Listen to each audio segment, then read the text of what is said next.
மானமும் அறிவும் மனிதனுக்கு தோழர்கள் அனைவருக்கும் வணக்கம். தந்தை பெரியாரின் கருத்துக்களால் ஈர்க்கப்பட்டு அரசியலுக்குள் நுழைந்தவர். தந்தை பெரியாரின் நிழலாய் அரசியலில் வளர்ந்து பிரிந்து பிரிதொரு இயக்கம் கண்டபொழுதும் நான் கண்டதும் கொண்டதுமான ஒரே தலைவர் தந்தை பெரியார் தான் என்று ஆட்சி கட்டிலை அவருக்கு காணிக்கையாக்கியது.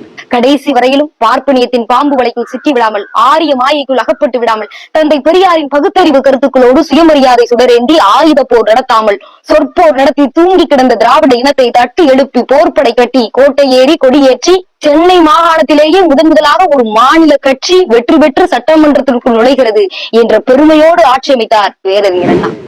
ஆட்சி அமைத்தது என்னவோ குறுகிய காலம்தான்.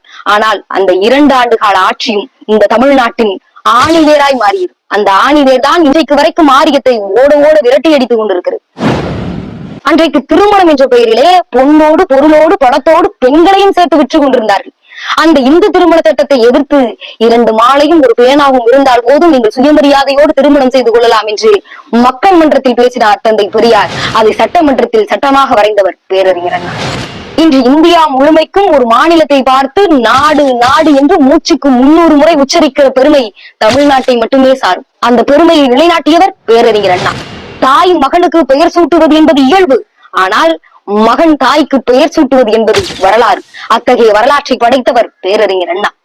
தான் பெயர் சூட்டிய இந்த தாய் தமிழ்நாட்டில் இந்தி மொழியை எந்த கொம்பன் நிலைத்தாலும் திணிக்க முடியாது. இங்கு எப்போதும் இருமொழி கொள்கைதான் என்று பேரறிஞர் அண்ணா அன்றைக்கு கர்ஜித்த அந்த கர்ஜனை தான் இன்றைக்கு வரைக்கும் எதிரொலிக்கிறது. என்னுடைய ஆட்சி காலம் ஓராண்டு நிறைவேற்ற பிறகு சட்டமன்றத்திலே பேரறிஞர் அண்ணா உரையாற்றுகிறார்.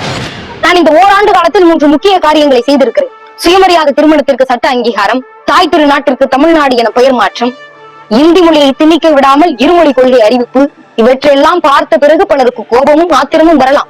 இவர்களை விட்டு வைக்கலாமா? ஆட்சியை கலைக்க வேண்டும் என்று எண்ணலாம். உங்களால் கலைக்க முடியுமா என்று நான் சவால் விட மாட்டேன். உங்களால் முடியும். ஆனால் ஆட்சியை கலைத்து விட்டு வேறொருவர் வந்து இங்கு உட்கார்ந்து அண்ணாதுரை செய்த இவற்றையெல்லாம் மாற்ற வேண்டும் என்று கருதினால் உடனே மக்கள் வெகுண்டெழுவார்கள் என்ற அச்சமும் கூடவே வரும். அந்த அச்சம் இருக்கிற வரையில் இங்கு அண்ணாதான் ஆள்கிறான் என்று பொருள். ஆம், இன்றைக்கும் அண்ணாதான் ஆண்டு கொண்டிருக்கிறார்.